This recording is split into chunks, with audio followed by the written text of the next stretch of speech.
Innal hamdalillah nahmaduhu wa nasta'inuhu wa nastaghfiruh wa na'udzu billahi min syururi anfusina wa sayyiati a'malina may yahdihillahu fa huwal muhtadi wa may yudlil falan tajida lahu waliyyan mursyida. Asyhadu an la ilaha illallah wahdahu la syarika lahu wa asyhadu anna Muhammadan abduhu wa rasuluh. Allahumma shalli wa sallim wa barik ala sayyidina Muhammad wa alihi washabihi ajmain. Amma ba'd. Saudaraku sebangsa setanah air, pada siang hari tanggal 21 Agustus yang lalu, sekitar 28 sampai 30 tokoh masyarakat menggeruduk ke gedung KPK dengan 4 bis mini.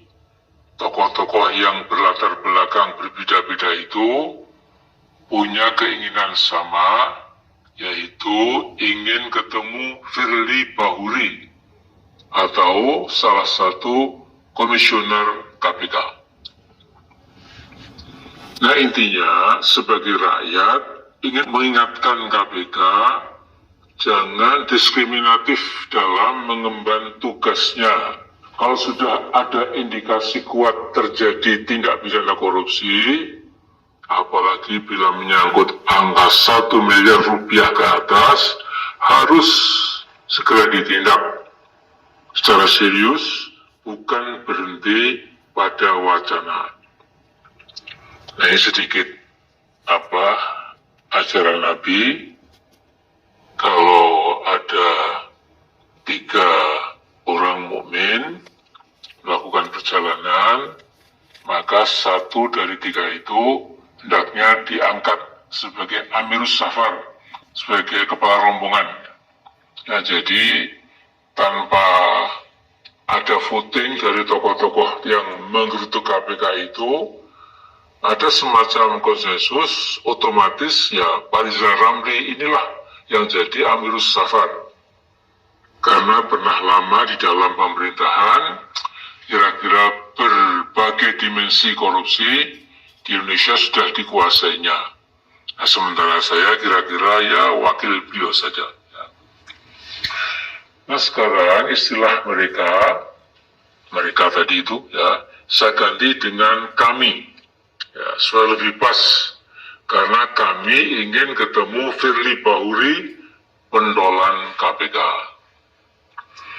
Asumsi kami jelas, KPK seperti lembaga-lembaga negara lainnya, seperti Kejaksaan Agung, DPR, DPD, MPR, bahkan Mabes TNI, Mabes Polri, dan sebagainya adalah milik rakyat. Kita jangan pernah lupa itu. Nah, selain kedaulatan rakyat ada di tangan rakyat, dan rakyat adalah pembayar pajak setia, bukan seperti pengemplang pajak seperti dilakukan oleh bandit-bandit oligarki yang menghisap kekayaan bangsa Indonesia, maka sangat wajar kami pembayar pajak akan memberikan masukan kepada siapa? Kepada Firly Bahuri. Nah, ternyata kami disambut dengan ketakaburan, arogansi, atau kejumawaan yang mencengangkan. Nah, dengan segala macam alasan dicari-cari, kami ditolak untuk bisa bertemu Firly. Kami bilang, oke, kalau tidak Firly, 1 sajalah, seorang komisioner cukup. Ya. Yang penting ada wakil, sehingga kita bisa memberikan masukan yang positif, insya Allah, ya, buat pemberantasan korupsi yang menjadi tugas utama KPK. Ya. Tapi jawabannya dari seorang jubir mengatakan, maaf Pak, semua sedang sibuk. Lantas si jubir itu berlagak, ya, agak sombong mengatakan, kurang lebih, Bapak-bapak mestinya harus berkirim surat terlebih dahulu Pak. Setelah itu beberapa hari kemudian akan dipertimbangkan apakah KPK bisa memenuhi bapak-bapak atau tidak. Nah, di titik puncak ini, puncak penghinaan, di antara kami ada yang meledakkan kemarahannya. Bayangkan Pak Marwan Batubara yang penampilannya selalu sejuk berubah menjadi tegas dengan suara bergetar mengkritik pimpinan KPK. Jadi ibaratnya kalau Kresna ya, dalam pewayangan itu telah berdiri kerama menjadi sebuah sosok yang besar sekali, kemudian dengan suara menggelegar itu menghempaskan lawan-lawan Kresna atau Krishna itu ya. Jadi itu yang saya lihat ya. Bahkan juga Pak Rizal tentu kita tahu ya, semangat sekali, meledak juga ya. Bahkan Pak Rizal Fadilah ya, itu juga meledak ya. Dan juga Bang Edi Mulyadi dengan kameranya menjepret banyak adegan-adegan yang seru dalam misi kami ke KPK. Nah, seingat saya, Mas Ubedillah Badrun wajahnya makin merah tetapi tidak sempat meledak.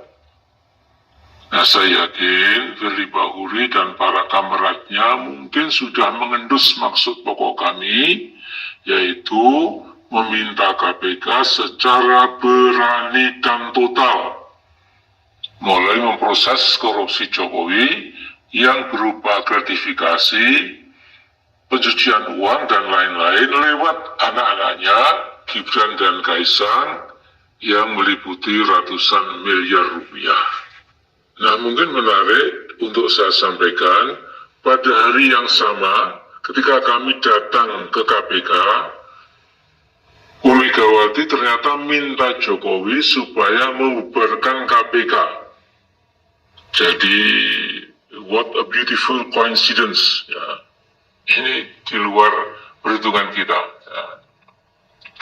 Nah, dalam sebuah interview dengan CNN yang berdurasi 14 menit, saya saksikan itu penggiat ICW ya, yaitu Saudara Kurnia Ramadana mengingatkan bahwa Jokowi bukan saja melemahkan KPK, tetapi juga membiarkan sikap hukum Kejaksaan Agung yang cukup aneh. Saudaraku, sebangsa setanah air, pada bulan Agustus ini, Jaksa Agung menerbitkan instruksi dan memorandum agar pengaduan, pelaporan, dan proses hukum pengungkapan korupsi yang melibatkan korupsi peserta pemilu 2024 ditunda. Ya. Jadi entah ada berapa ratus, ya, mungkin ribu, ya, calon-calon legislatif baik di pusat, kabupaten, kota, juga provinsi, ya, itu tidak boleh diproses dulu, ya, karena kasihan, ya, mereka tidak bisa melakukan kampanyenya dengan bagus. Karena itu besok saja setelah pemilu 2024, kemudian Kejaksaan Agung baru mulai akan memproses laporan-laporan korupsi para tokoh-tokoh politik itu. Ya. Nah, jadi saudara, apakah ini bukan logika hukum yang keselio atau tergilir ya, dari Kejaksaan Agung ya, membiarkan para koruptor bebas melakukan korupsi yang telah menjadi way of life mereka ya. Nanti seusai pemilu 2024 Kejaksaan Agung baru akan mulai bergerak. Ini aneh bin ajaib. Nah, kontan para tokoh anti korupsi memberikan reaksi negatif. Misalnya Perludem, Perkumpulan untuk Pemilu dan Demokrasi. Misalnya juga ICW, Indonesian Corruption Watch. Kemudian TII, Transparansi Internasional Indonesia. Sampai perorangan Titi Anggraini, pengajar hukum pemilu UI, dan lain-lain mengatakan serempak kurang lebih politisasi hukum telah dijadikan cara buruk penguasa untuk mengacak-acak penegakan hukum yang seharusnya sebagai panglima diletakkan di ketiak politik, dan ini berpotensi melanggar undang-undang tipikor, mencederai penegakan hukum, penegakan keadilan, dan lain sebagainya. Nah, pihak Kejaksaan Agung mencoba menjawab kritikan di atas, tapi sebagian rakyat justru makin tidak percaya pada Kejaksaan Agung. Nah, kalau kita bicara sedikit hal tentang DPR, DPR sudah menyuarakan, ya, seperti disampaikan Arteria Dahlan, ya, DPR mengingatkan bahwa Jaksa Agung merupakan penjabat negara yang bertindak sebagai pimpinan dan penanggung jawab tertinggi dari kejaksaan dan bertanggung jawab langsung kepada Presiden. Nah, saya lihat Indonesia memang secara pelan tapi pasti sudah berproses menjadi a lawless country, negeri tanpa hukum. Karena epicentrum korupsi berada di Istana Presiden, sudah benar langkah Rizal Ramli dan semua penggiat anti korupsi di negara kita yang menjadikan bidikannya itu kepada Jokowi, tidak harus ke epicentrum kekuasaan, ya, dan juga epicentrum korupsi. Ya. Nah, Rizal Ramli mengingatkan sudah ada 3 presiden Korea Selatan yang hidupnya berakhir di balik jeruji besi. Ternyata menurut EIDS, sebuah lembaga riset di Amerika, pada 9 Oktober 2018, 5 tahun yang lalu, ya, itu menyatakan, saya kutip ya, half of all living former South Korean presidents are now in prison. Jadi seluruh mantan presiden Korea yang masih hidup sekarang ini, itu sekarang ada di penjara, di balik jeruji besi. Di antaranya ada mantan presiden Korea Selatan, kebetulan perempuan, bernama Park Geun-hye, yang meringkuk dalam penjara selama 20 tahun gara-gara menerima suap 22 juta dolar Amerika. Bayangkan begitu dahsyatnya, ya, hukum ditegakkan di Korea Selatan, itu 20 juta dolar bisa meringkuk 20 tahun. Mungkin pejabat-pejabat tinggi di negeri kita ini tertawa, terpingkal-pingkal, ya, masa uang sekian saja kok sampai meringkuk di penjara 2 dekade, 20 tahun. Ya. Dan juga Mas Jokowi, Anda pernah bilang memindahkan ibu kota ke IKN merupakan simbol peradaban baru Indonesia. Nah, sekarang tidakkah Anda khawatir jangan-jangan peradaban baru itu berupa antara lain penegakan hukum tanpa diskriminasi. Jadi the new civilization of our beloved country, Mas Jokowi, ya, itu bisa loh. Ya. Kemudian dampak positifnya itu adalah bahwa demokrasi ditegakkan sungguh-sungguh, ya. Kemudian keadilan hukum juga ditegakkan, ya. Sehingga tidak mustahil, ya, kalau Anda ternyata korupsi, walaupun lewat anak-anak Anda, itu Anda bisa meringkuk, ya, di penjara seperti itu presiden-presiden di Korea itu. Ya. Jadi ini presiden Korea itu bukan naas celaka, ya, karena kebetulan bukan, ya. Tapi memang para pengamat politik di Korea itu, ya, mengatakan memang Korea Selatan melahirkan beberapa presiden yang autokratik, yang juga suka korupsi dan lain-lain, tapi rakyatnya, ya, itu sudah meresapi betul-betul demokrasi, ya, dalam arti bahwa rule of law harus ditegakkan tanpa pandang bulu, tanpa melihat posisi dari siapapun juga ya di Korea Selatan itu. Nah, jadi kata Rizal Ramli, bekas presiden pun bisa berakhir di penjara.